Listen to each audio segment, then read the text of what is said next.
Seven, 6, 5, 4, 3, 2, 1. From Cafeteria Film Studios in Little Havana, Phresh presents Que Bola, where we talk to various movers and hustlers who are popping off and succeeding in the 305 and at the same time influencing the culture. I'm your boy D Fig. Holla at your boy when you see me in the street. Yo, what's Gucci, my people? How y'all doing? I hope you are having a wonderful time, whichever time of the day you listening to this, day and night, whatever it might be. It's your boy D. Holla at your boy when he see me in the street. In this week's episode, we sat down with the multi-talented artist slash visual director slash singer slash damn near everything, Madam Key. Hailing out of Dade County, Westchester to be more precise. This young female talent has a wonderful future ahead of her. So let's get into it, all right? Listo. So we're in another episode of the Que Bola podcast. What they do, my G. Hola, ¿cómo estás? In the studio with Madam Key. Ya tú sabes qué estamos haciendo. 305 South Dade in the house. You already know what's good. So what's good? What's Gucci, Kyo? Nothing much. A lot of exciting things going on with film, with my music projects. I just finished having a show with Otto. Hey, the Bermuda family. Bermuda Triangle. Yes, this past Saturday. It was super fucking dope. Yeah, I was there. That was dope. Yeah, it was the first show I've officially done as a solo artist, with Otto and Nasty organizing it. Yeah. Shout out to Nasty, Biscayne Roach. Hosted by Monsieur Mato Damien. Yes, exactly. And no, it was an amazing show. Everything ran really smoothly. I loved performing with Otto. I think it's always a blast getting on stage with them. And I sold merch. That's what's up. I saw that. Yes, it was amazing. I had a lot more people buy the merch than I expected. Okay. People were really into the design.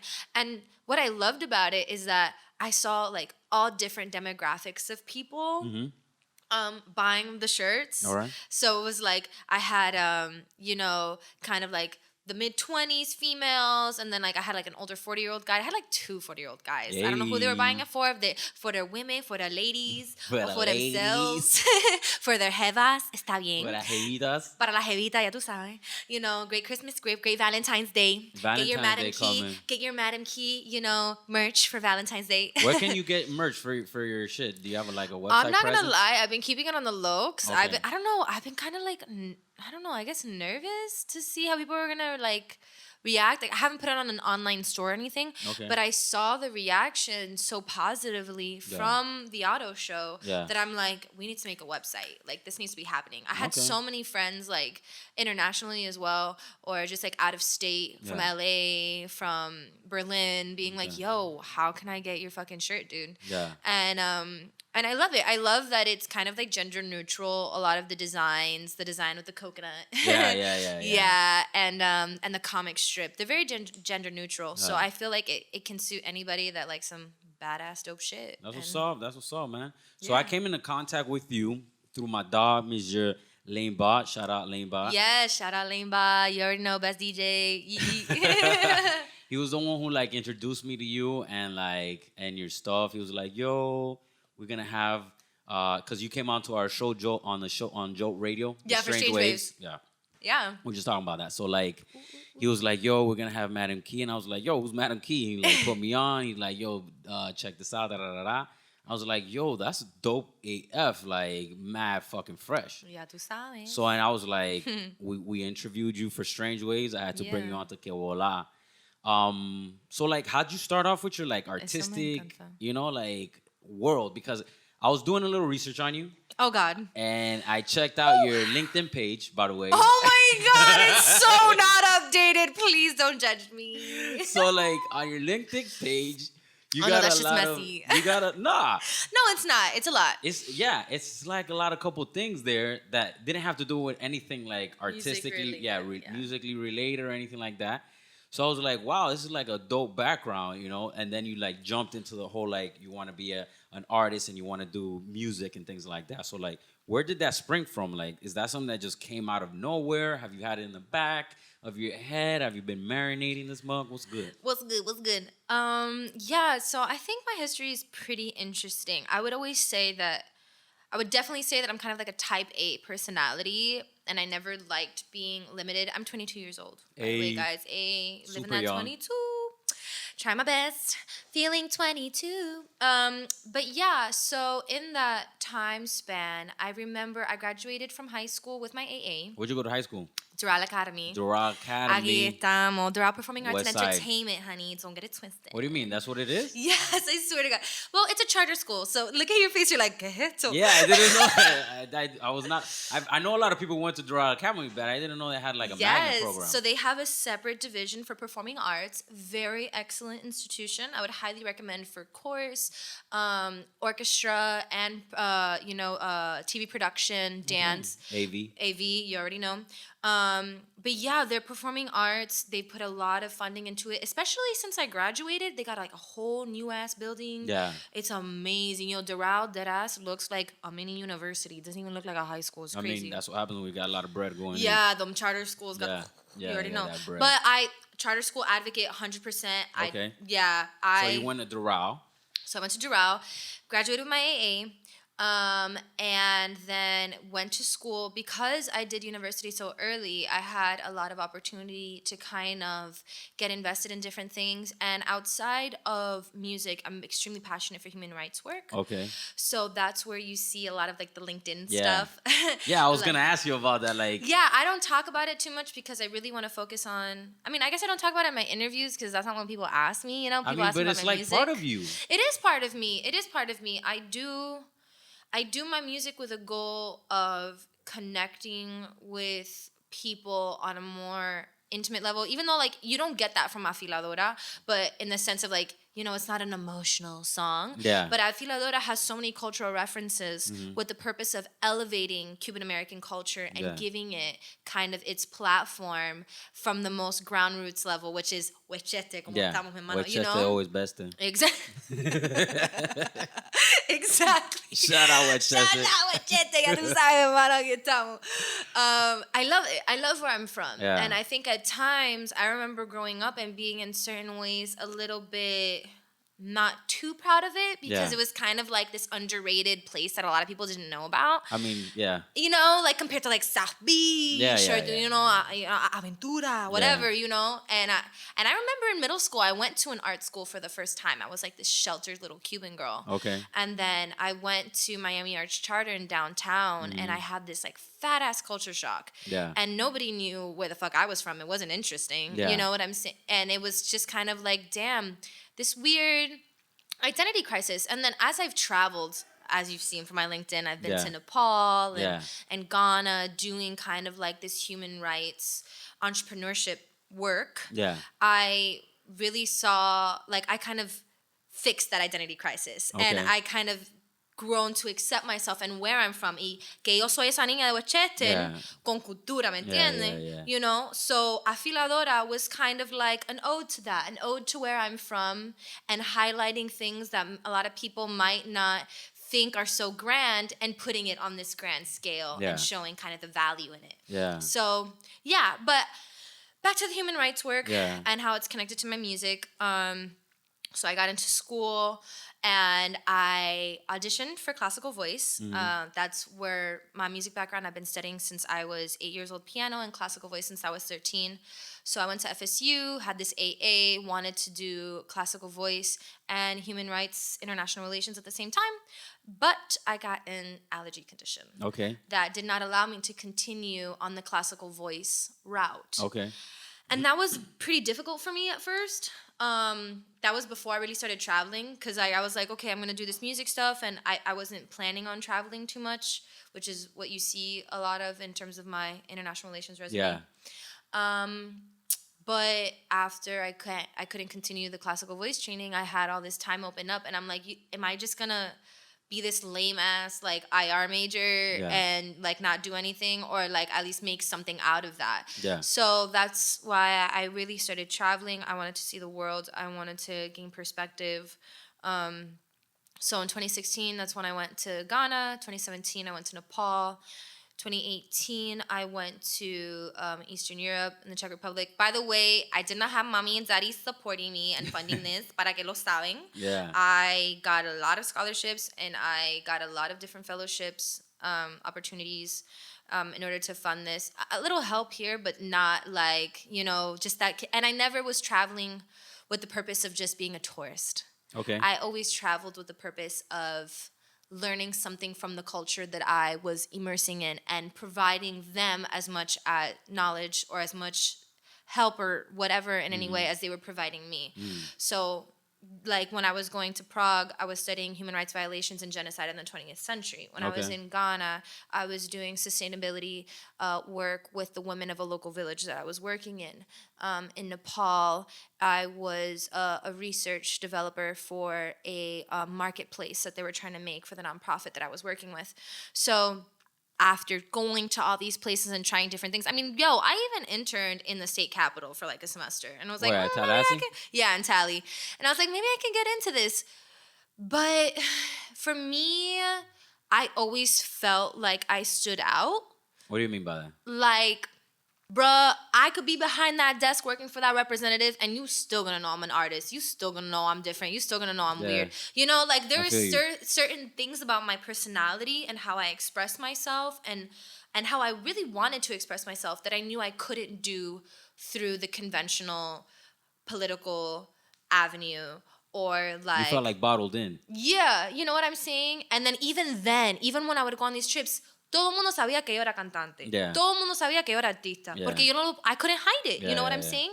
So it gets to a point, especially because I was set to graduate very early because I had done my AA. So when I was like 19, I was like, I have to make a decision. Yeah. What am I going to do? Am I going to dedicate myself for the next 2, 5, 7 years to a contract working for the government because this is pretty much the next step in this.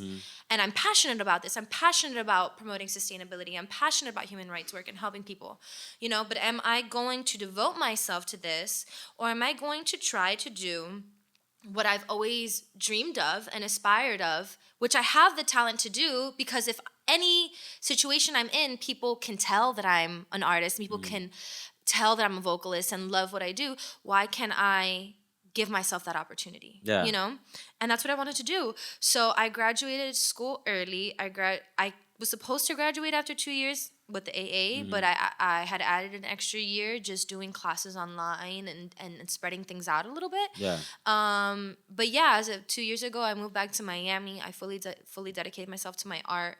And it has not been easy in any way, shape, or form. Miami is not the most forgiving place, as any big city where you're pursuing your craft. But I'm happy to be back home. I'm happy to be developing my brand as an artist in my home city because I think my brand as an artist is very tied to my culture and tied to my Cuban American background and my expressiveness that comes with all of that. Like, where does your... All right, so I'm from Westchester too. Mentira. Yeah, I went to Tropical Elementary. No, you didn't. You have never told me, Darwin. We've already done interviews, and you've never told me this. Yeah, I mean that's crazy. I mean, because the thing is that I moved around a lot. So like, the first half of my life was Westchester. Second half of my life was Ghouls. So it's like two different worlds. Yeah. Those are like two completely different worlds. Okay. Yeah. So like.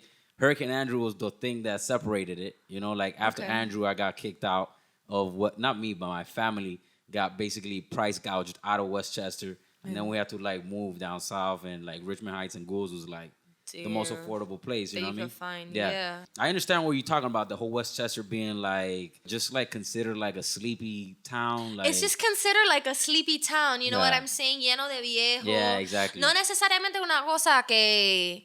is lower class. Yeah, it's not about lower class. It's not about lower class. Yeah. It's just doesn't... I don't know. I mean, look, doesn't I know have that exciting it doesn't appeal. have that excitement. Yeah. You know what I'm saying? And I know it's not South Beach ni nada. Yeah, of course. But I feel like some of the coolest fucking people have come out of Westchester, dog. Facts. Like facts. deadass. Pitbull wants a CP. Yeah. Ya tú sabes. Big facts. We have mad talented people coming out of Westchester. And I think that like... Again, that's a part of where the fuck I grew up. Like, if you look at Afiladora in the video, it gives kudos to that shit that, like, we used to do just going around the neighborhood, riding bikes, skating, sneaking into the middle school at night because we don't have, anything better to do, throwing house parties in our little freaking neighborhood con los viejos al lado, pero tenemos todos los carros afuera, making the best of the resources that you have, and I love that. Where did, all right, so coming out of school, you decided you wanted to pursue your artistic career. Yeah. Where did that self-confidence come from? Is that something that that was natural in you, your family instilled in you? Where did that come from? Because a lot of people have these thoughts I want to do this and I want to do that, but they never pursue it because they just don't have the self-confidence. That's really what it comes down to. They don't have I'm going to do this because for me, or I think I can. So where did that spring from? I think, I'm not gonna lie, a lot of it stems from my family. My father, my mother, and my brother are all very artistic people. Okay. My older brother is the brother I was raised with. He's 31. Shout out, sign writer, WC Sumafu. He's great. And I've always grown up in music. My mom in no way was gonna allow me to be a shy person. It was never gonna happen. Okay. She was canta algo. She was that person. No. You don't even know, bro. You don't even know, bro.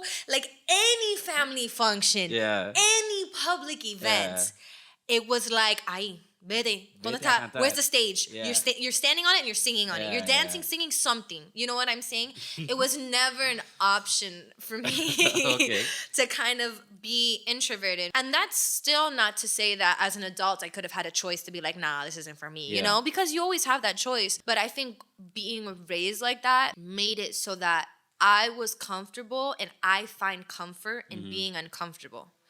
So, does that make sense? So, you find comfort in being uncomfortable. Or being in uncomfortable situations. The stage, which would usually be uncomfortable for most people because you're all eyes on pushing, all eyes are on you. You are a character to a certain degree. You're conveying very intimate emotion. And over time, that training that she gave me made it so that was my kind of safe space in a way. Getting on that stage, preparing for a role, that's the way that was best for me to be intimate, and to show that intimacy was as a performer. So I think that's a little bit definitely where the confidence came from. My mom instilled a lot of that in me as a performer. Shout out, Mom. Shout out, Mommy. Love you every day, Mama G. And then, Mama G. And my mom is a performer in herself. Okay. She was in a punk band for 10 years. Yeah, my mom. The Freaky? The Freaky, no. You want to know what her band name was? PMS. Oh. Pre-metal syndrome. Are you first gen or second gen Cuban? Cuban. On my dad's side, I'm first gen, and on my mom's side, I'm second gen. Oh, okay. Yeah, but my mom was literally born, she was procreated in Cuba, and then born fresh, right when she got here. Yeah. But yeah, and I love having that mixture of kind of the old Cuban versus the new Cuban culture, and how that's influenced my music and my personality.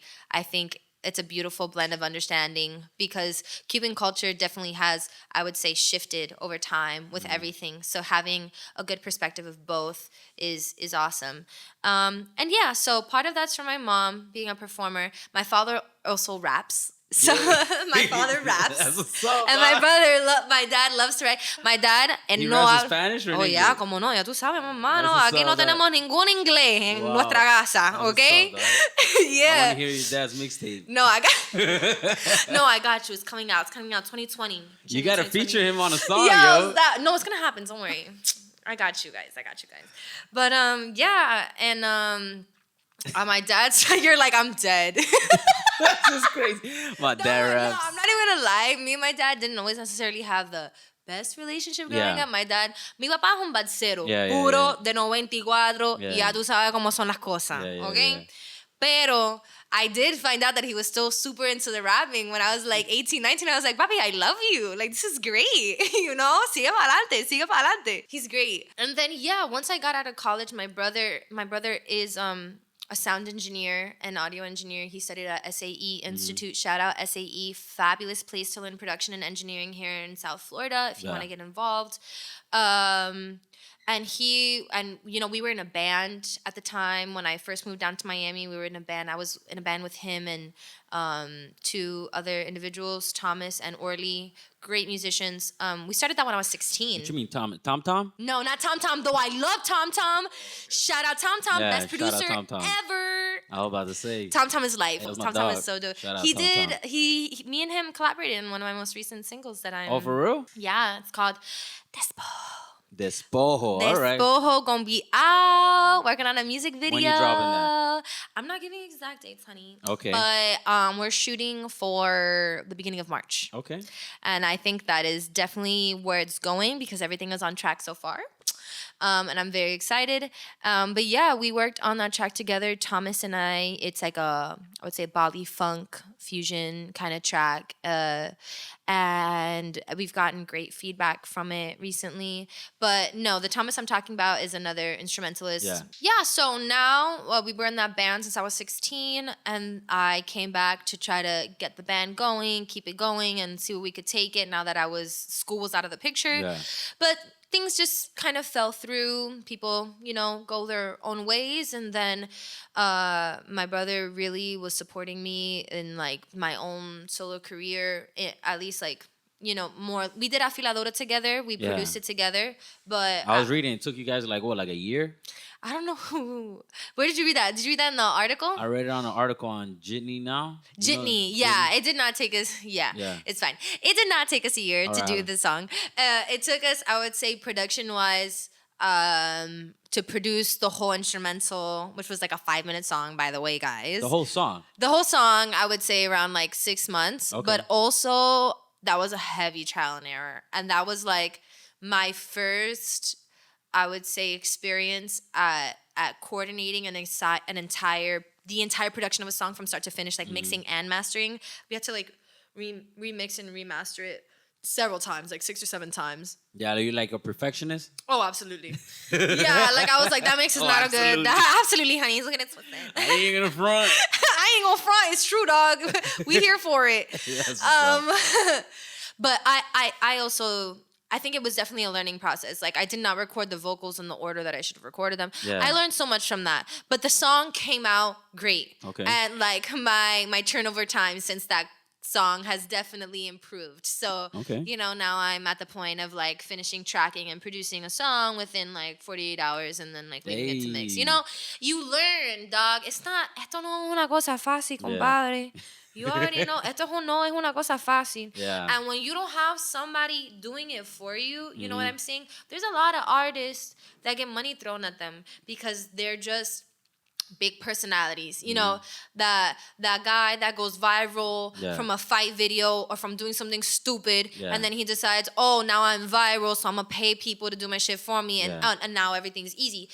It's not like that. Yeah. When you're an independent artist coming from the ground up, especially as a woman, you have to be, understanding and in control of the process. And it's not going to be as easy for you as it is for that individual. It ain't that easy to be, this independent artist out here. So, I agree. I agree. It's a process. So, like, musically, not artistically, but like musically, what is like your inclination and what was like your major inspiration growing up, because like Afiladora has a lot of Latin vibe to it, right? Especially like your break, you have that break and and has like the drumming and things like that. A lot of West African sounds. Absolutely.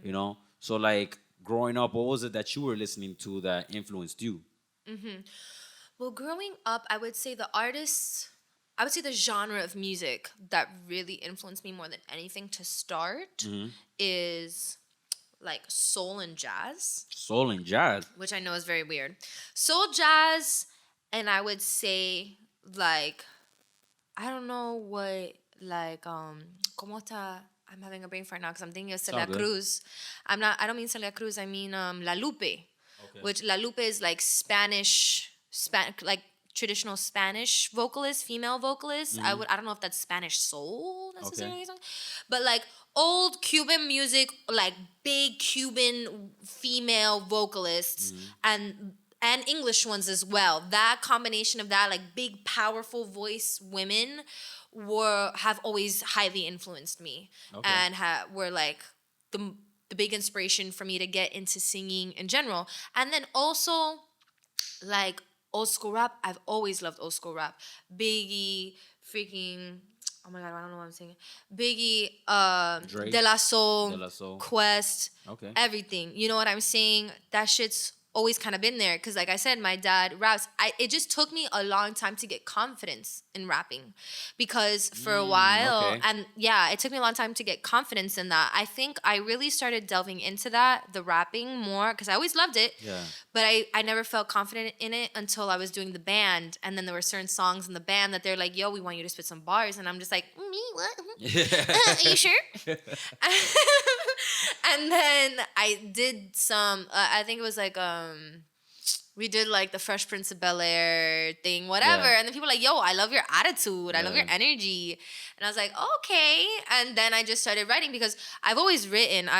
When I went to Miami Arts Charter, that experience I told you where I was like, this is a culture shock. Yeah. I was a creative writing major. So Okay. I had some poems published. I've always loved to write. That's been a very therapeutic thing for me. Yeah. I just never had the confidence to kind of do it because I was always perceived as this like perfect classical voice. Okay. With Yeah. a really light voice. Yeah, So then yeah. everybody was like, oh, this bitch rap what? Please. like what? Nobody saw that shit coming. Yeah. Nobody, you know? And I was like, damn, can I sell this shit right now? But I think with starting my musical career, at least with Afiladora, which was my first single, Yeah. I just had so much shit going on in my life that I didn't care anymore, like what people perceive me. I just wanted to express my emotion.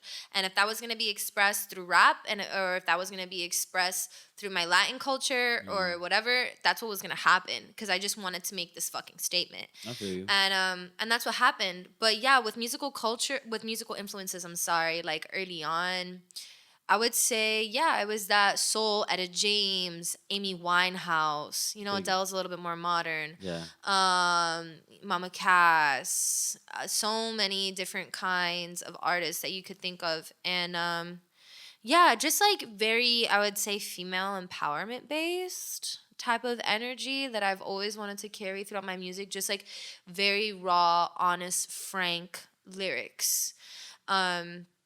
And I don't think that's something that's necessarily too common when it comes to female artists. There's a dime a dozen R&B singers, you know what I'm saying?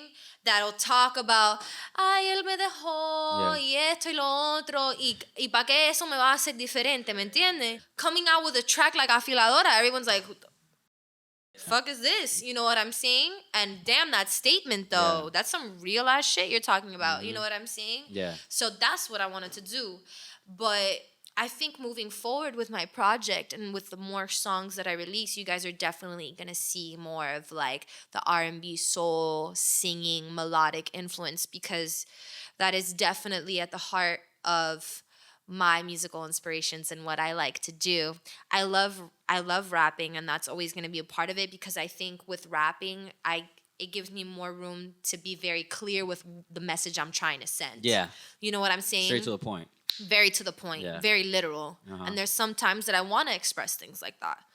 But there's other times that I really just want to add that melodic element and that musical element, because with the classical training that I have that kind of itch to express things in a more musical way, and I haven't been able to show that to audiences yet. As of yet. But it is definitely going to happen, you know, and I'm really excited for that. So the first single is Afiladora, right? Second single, Despojo.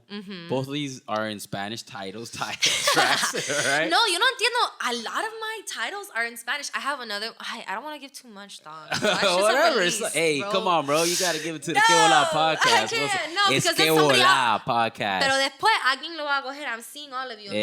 Pero está bien. No, I have, so yeah, Despojo.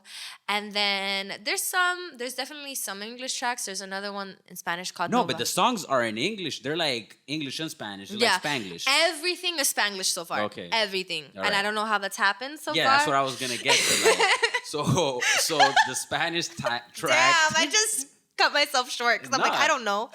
But I know. Go ahead. So how much of that is like, yeah, where does that whole like everything has to be like not has to be, but everything's coming from the Latin perspective. How much is that your shtick? Like, is that something that you came out, you say, you know what, I really want to represent this Latin culture, you know, instead of like, oh, I want to be this type of artist. I want to be this type of artist. You're coming out and you're like, yo, I really want to represent my Latin culture. How much of that played into like everything that... Like more just branding for the sake of branding? Yeah. Or like, okay, yeah, no. So that's not it. Honestly, like... You wanted to be honest. Gucci? No, yeah, I want what's you to good, be honey? No, look, sure I want you to be honest. Dead ass with these songs. Yeah. It's never been with Despojo, with maybe a little bit. There was some branding behind Afiladora. Maybe just a little bit, because I'm not gonna lie, yo, that shit was extra. Like, that video was extra. That video was fresh as fuck. It's fresh as fuck. Yeah. But I'm definitely pushing it a little bit, you know, with the, I feel like, you know, whatever. I was definitely pushing it a little bit. But I wanted it to be animated, and I wanted it to be kind of playful and like very, very, not, I wouldn't say like, nah, I'm not gonna say gimmicky, because it's not gimmicky. No, it's not gimmicky. It's not gimmicky at all. It's just like, I would say, yeah, more animated, more characterized, you know, and it is very Latin centric.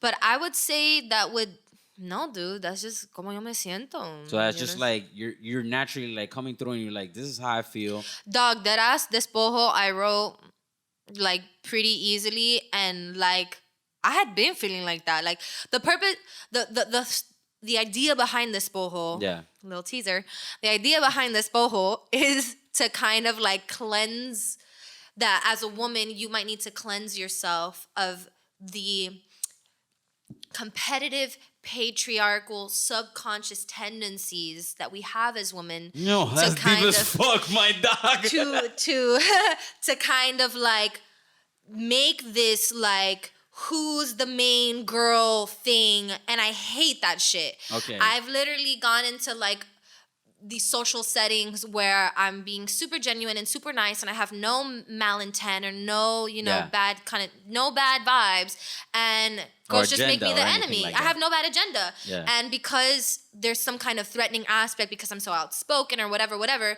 I get people to do fucked up shit against me. And the thing is that it's low key too. Yeah. You know what I'm saying? Like, I could think everything's great. I could think we're all friends. Like, oh my God, you're so cool. And then behind my back, there's this whole like extra shit because I'm being seen as a threat for no reason, just because of how expressive I am or whatever. And I don't see that same kind of, I mean, I'm not gonna say that. That's not true. I mean, you could see that with men, but I think it's in a different form. Okay. And I don't know. That's just how I feel. I think that's the position that I've been in as a woman many times in my life, and I just wanted to address that. And no, I agree. Tanita Despojo was like the first thing that came to my mind. Like, God, I need a cleansing. You need to cleanse me of this energy. Porque ya esto me tiene mal. You know what I'm saying? So that's why I wrote it. Also, like, my home is very bilingual. I mean, you know how Westchester is. Yeah. So my thought process just works that way sometimes. I'm not thinking of it into like, oh, I want to play a gimmick. And I'm not here to say that I'm the most Cuban person ever. I mean, what the fuck is it to be Cuban, dog? Yeah. You know what I'm saying? I think that las cosas son complicadas, mi hermano, okay? Sure. So like, to come out here and be like, I'm more Cuban, or if you were here, or like, oh, I'm from,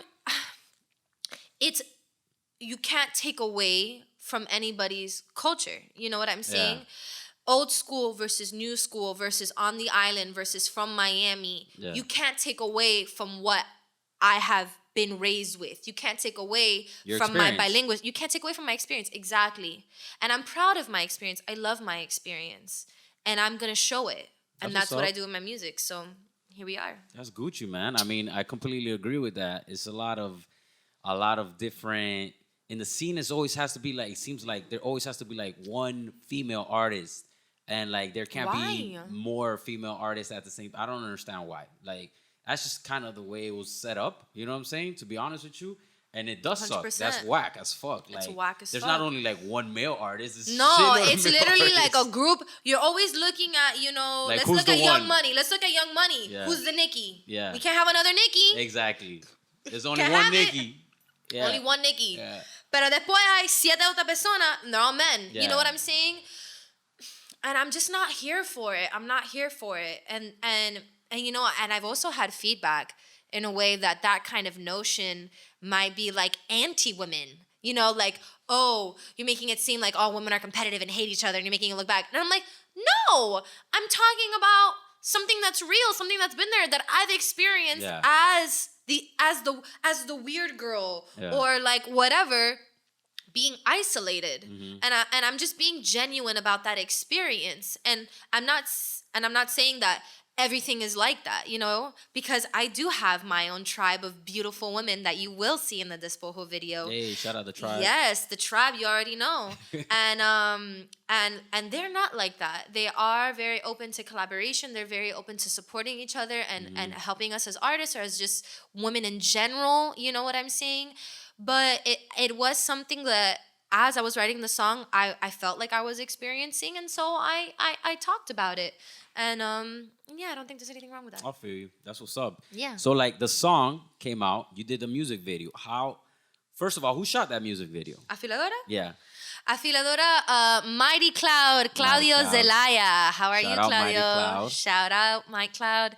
He is super, super talented. He's also done videos with Paper Water. Okay. If you've heard of Paper Water. And a bunch of other local artists here in Miami. Yeah, I met him at your video release party. Yeah? Yeah, I remember at that studio. What was the in location? Wynwood. FDF? Yeah, the FDF, studio? the studio in Wynwood. Yeah, it was FDF. It was great. He's very kind of like low key, kind of a shy guy. Super talented, and I have to say, like, one of the most comfortable people to work with on set. So were you creative director? How was that? Like, did you come up with the concept or did he come up with the concept? Did you guys work through that together? How was that? So with Afiladora, I was pretty much the director. Okay. I put both of us as directors. Yeah. Because there were certain scenes that we had developed, and we developed the shot list together. And don't get me wrong, like Claudio definitely put in his leg of the work. Yeah.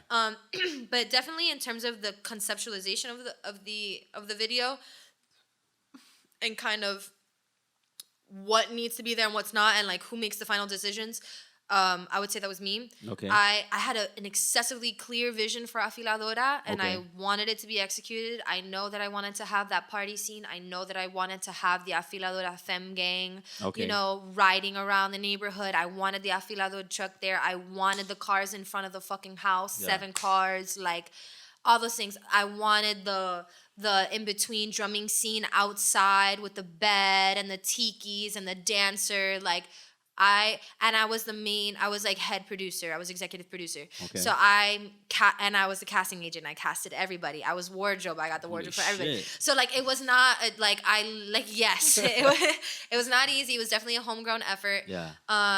I definitely had a very strong hand in creating that project. But that's not to say that I'm like that with everything, because that's not true. Yeah, that's what I was going to ask you. Like, I know, I see your face. You're like, damn, you're like that. I was just like, damn, my G was Gucci right there. You're like, yo, anybody that wants to make a video with her, y'all fucked. Like, no, I'm not like that with everything. I promise you, guys. I promise you. Yeah. Look, don't get me wrong. I've been in this film scene for like 2 years, so it's not to say that I don't have any credentials in doing that. Yeah. I have made a documentary series for myself, and I've worked on different things. But there's some. You're so funny. You're like, yo, she's intense. I was scared as fuck. This is my podcast, and I feel like, who is this girl? No, look, for certain songs.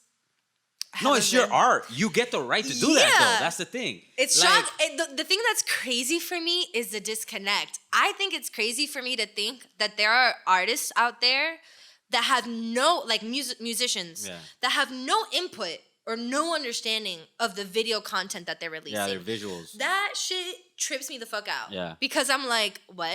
Like, how do you not? That's the it's part of majority your of artwork. what that's more than part of your artwork, Yeah. especially now in this day and age, the way social media is working. Exactly. You know what I'm saying? That's really how your message is getting across. Obviously, you're listening to the song and the song quality has to be up to par and everything, but like visuals are like more than 50% of the game at Yeah, this it's point, super dog. key. They're super fucking key. Yeah. And like that could totally change the way your message is being sent. I don't know. Maybe I'm just too passionate about what my message is. Maybe some people don't care. I don't know. I mean, it's your message. That's You it. don't That's the have- whole fucking point. Yeah. Like, There's no like, oh, I'm too passionate about my message. If you're not passionate about your message, who the fuck is gonna be passionate about it? You know what I'm saying? Like who do you Exactly. expect to step up and supplant that? Nobody. It has to Nobody. be you. It's your thing. exactly. So you had a hand in everything there. With Afiladora, 100%, absolutely. I did the location scouting, I did the casting, I did the wardrobe, I did the props, art department. I was the executive producer. I was co-directing it. Claudio managed crew. He helped develop the shot list. He was DP. main DP, fabulous DP, cinematographer, all of the above.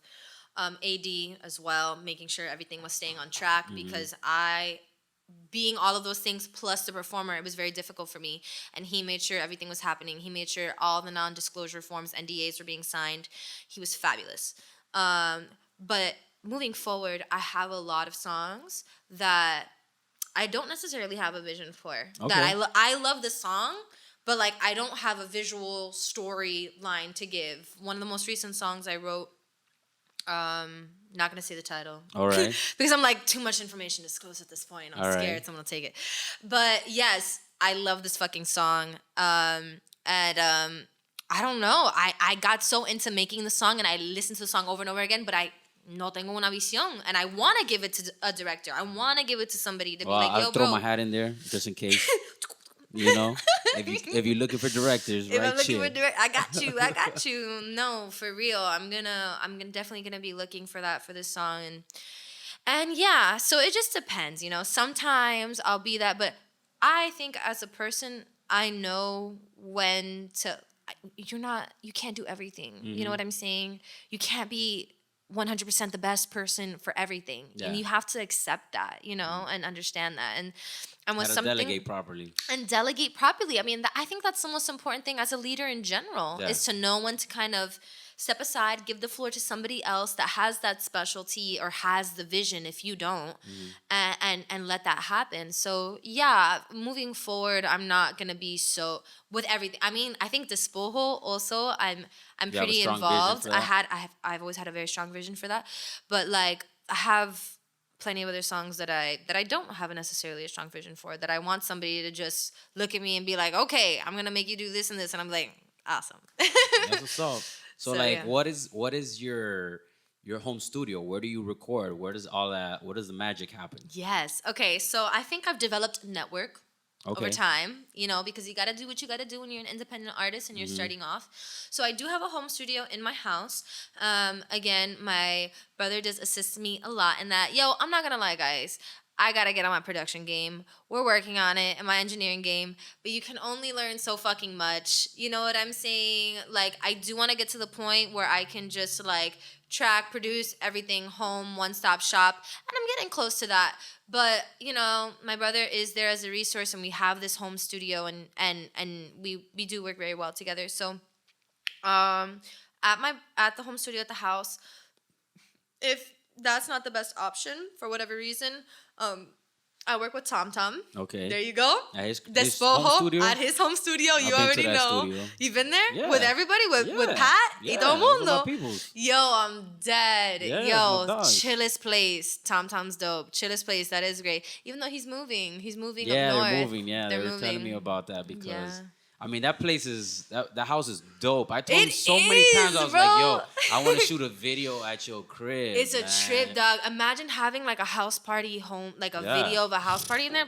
That crib crazy. Is dope, yo. It's amazing. They do the flex. I always fucks with the flex, you know. I was doing all their videos when they were doing the competition with him and Pierre and all those people, man. Is and Raquel. I had them on the show actually. They've Really? been on, they're guests of the Que Hola podcast. Yo, I'm dead. Yeah, Okay, yeah, that's yeah. amazing. So I mean, creatives in Miami, they all pretty much like We're all link connected. up. Yeah, we're all connected. No, so like one way or really, when another. you get into that scene Yeah. and you get to a certain point, you realize how small Mm-hmm. everything is, and how, like, at least here in Miami, I think over time that'll change.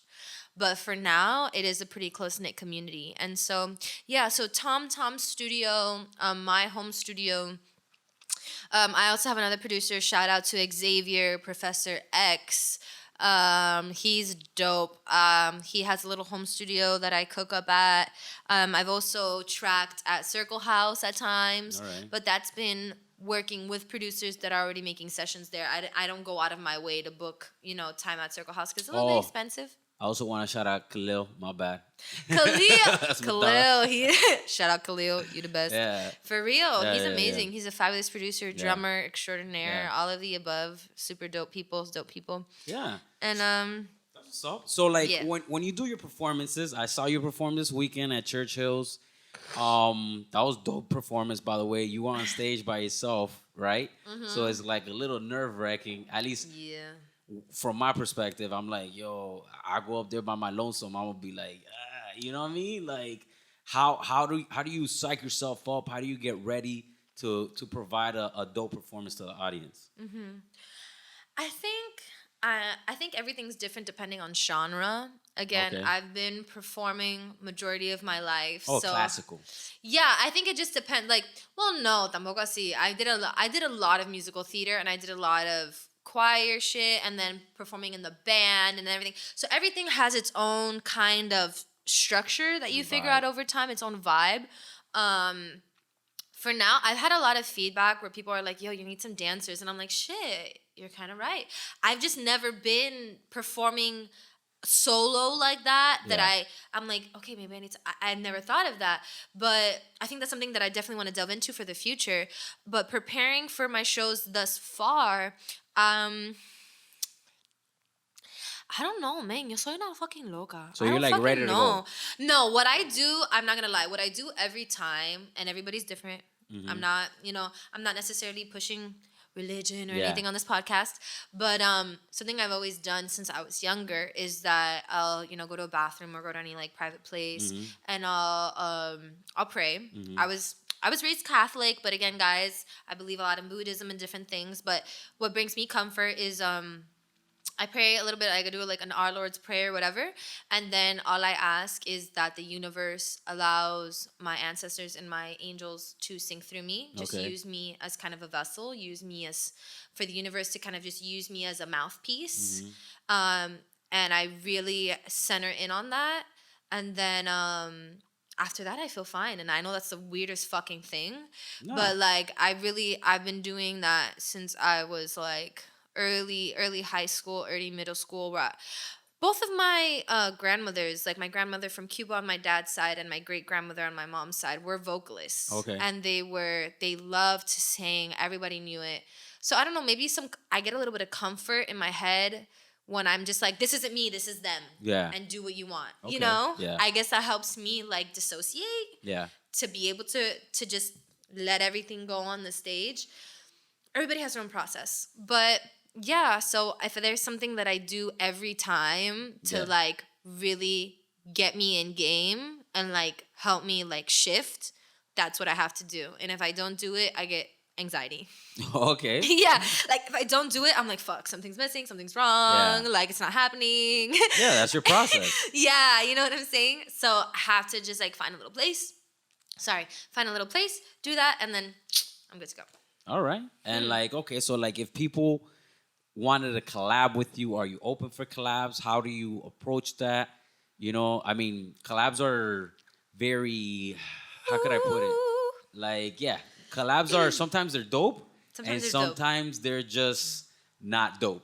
You know what I'm saying? So like, everybody has their own process approaching collabs and like vetting and things along that nature. So like, what's your stick with that? Like, how do you Are you open for like anybody holla at me, throw me some beats or whatever, or like Throw me some beast door. So when you say collab, do you mean collab with other artists or other producers? I mean anything. Collab with Anything. artists, producers, content creators, collabs. Like Oh, how do you okay. So let's talk. Let's Yeah. talk, honey. Okay, look. So here in Miami, again, I'm not this wealthy ass bitch to assume Yeah. that I can do. Come on, you know what I'm saying? I ain't got every resource. Okay. you gotta delve out. Yeah. So that's where the collaboration comes from. I'm always down to collaborate with videos. I'm always down to collaborate with visual content or photography. Yeah. Any photographer, yo, hit me up. Here we are. I'm here for you. Any kind of brands or businesses Yeah. that might want to have some kind of sponsorships. Also down to, I mean, I can hear me out. Here's where the pause come. I'm like, whoo! Okay, we're getting to the meat and bones. The marker. The meat and bones. No, yo, again, this learning process over these past 2 years has been crazy. Mm-hmm. So I remember at first I was like, yes, I'll work with everybody. Yeah. And I want to work with everybody. And then it just became kind of messy and convoluted. And the thing is like, you have to develop a team. Mm-hmm. You know what I'm saying? Yeah. You have to set some kind of structure for yourself within this creative industry, because if not, you can easily get lost. You can easily go adrift and too spread out. You know what I'm saying? And also, think about it. With every new relationship, you have to start over. You know what I'm saying? You have to refigure out that person. You have to refigure out how to communicate and if they're going to get your vision or vice versa, whatever.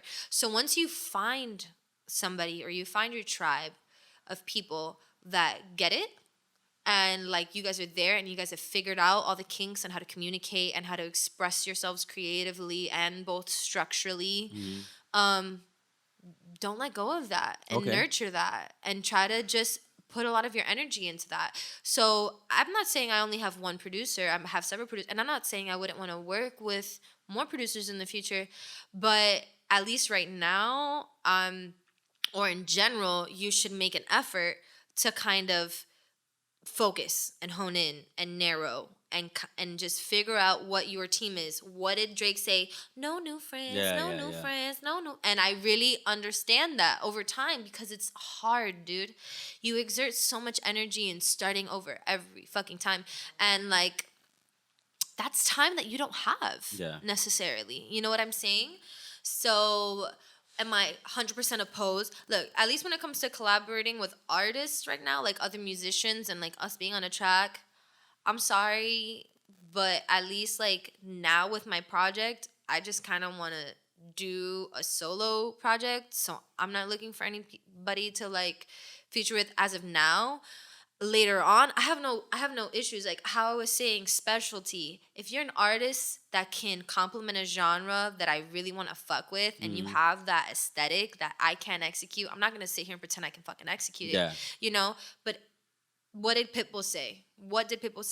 The music industry, aside from that, Dale. No, but real talk. I can't. Dale. No, but real talk, guys. Let's get serious. What did he say aside He said, aside from Dale. Aside from Dale, he said, Mr. 305. Mr. 305. I know, I'm trying to think of another phrase. Mr. 305. No, I remember watching a video, like an interview of him when I was in high school with my mom. Yeah. And he was like, yo, the music industry is 80% business, 20% talent, period. And it's fucking true. Yeah. It's not a joke. You know what I'm saying? I'm not making no silly business moves. Yeah. I'm not making songs. I am when on my own time, I write sometimes things without a purpose and whatever. But like, I'm not here going through that whole distribution, mixing, mastering, whatever process with just anybody. I'm not going through that. Everything right now is with a business move in mind. You know what I'm saying? So I want to present myself as an independent artist, and that's where I am right now. And so that is what my project is going to exemplify. And then moving forward, depending on the artist, depending on what that artist has to offer me and what I also have to offer them, because I'm not saying, that everybody's going to want to work with me, But if that partnership is there, and all our ducks are in a row, then yeah, I'm fucking down. Let's make this fucking feature. Let's make some beautiful music, and I'm all here for it. But I'm not gonna sit here and be like, yeah, I'm gonna make I'm here to make features with anybody, because that's money. That's not, that's not, it's time not, and resources. It's not casual. It's money, time, and resources. And what are you doing for me? Because at the end of the day, this is my career. This is not a game. You know what I'm saying? This is not my hobby. I'm trying to make this my career. So how are we going to approach this? And yeah, that's how I feel about it. I know that some people, that's like a spicy topic, because people might take it as like you're being spicy. Like if you're I'm doing great. Exactly.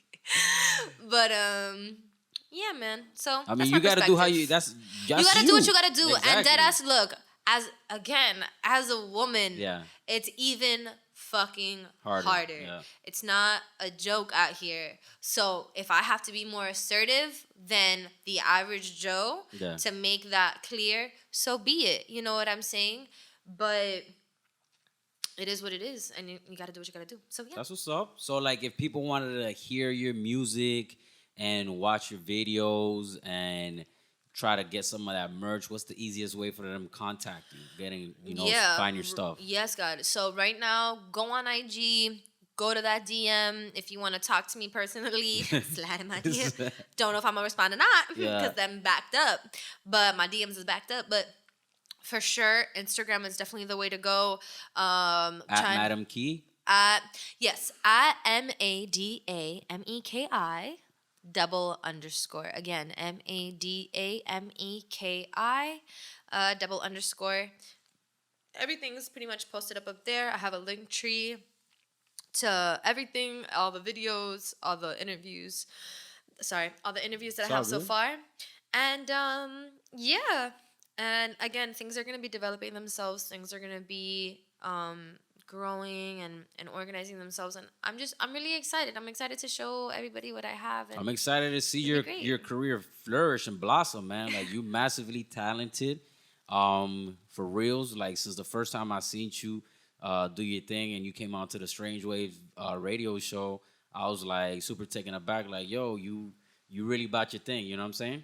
Like, I come across a lot of artists here in South Florida and things like that, and a lot of them do kind of have their artistry as a hobby, and so I see that you're like very determined, and you have your eyes and your mindset proper, Yeah. So, it's just that you can't half-ass shit in life. You know what I'm saying? And I guess, mira, si las cosas pasan en la vida and things don't work out, eso está bien. You know what I'm saying? But at least for me as a person, it didn't make sense for me to do the music kind of half and then just continue with the government thing. Because first off, no government job was going to let me do what I wanted to do with music. You know what I'm saying? It wasn't gonna fucking happen. And I knew that shit. I was like, honey, ain't nobody paying for that. Ain't nobody doing that. And I'm young, you know what I'm saying? I know the time that I have. I know the window of opportunity, and it's not something to do halfway. You have to like kind of make that decision. And look, if it doesn't happen, it doesn't happen. It's not the end of the world. It's okay. A lot of times within the music industry, people kind of make it like this all or nothing, do or die thing. And I'm not necessarily saying that. It's just I'm an excessively passionate person, and I'm also an excessively real person. You know what I'm saying? I know how much it's going to take to really like, is this going to be your thing, or are you just going to like pretend like it is and then wait till it doesn't work out? Like, you can't do that. You can't do that. You have to be real with yourself, and you have to dive into that bitch even if you don't feel like you're ready for it. And a lot of times you might never feel ready for it, but si no lo haces, ¿cómo tú vas a saber? True. Truth. So that's it. Speaketh truth. You gotta fucking do it. Aquí 100. 100. So you already know. Que Big hola. fact. Que hola. Que hola. You already know. Thank you for coming on to the Que Hola Definitely. podcast. Thank you for talking to us. Definitely. Sharing your experiences with us and letting us know what's going on in your world. Thank you for putting on for South Florida artists. Yeah, you already know. South Florida 100%. female artists. South Florida female artists in general. We're here. We're representing. We are alive and ready to take over. That's what's up. I appreciate that. Hasta la próxima. You people know what señor. it is. Sí, señor. Que Hola podcast. If Vamos. you like it, share with your friends. If you hate it, share with your enemies. But just share this motherfucker. Amen. Peace. All right, you heard it there first. I want to thank Madam Key for coming on to the podcast and talking to us about what's popping and what's locking. Till the next time, if you guys like what it is, share this with your friends. Any suggestions? Que Hola podcast on IG, Phresh or Fresh on IG. That's what it is. Holla. Peace.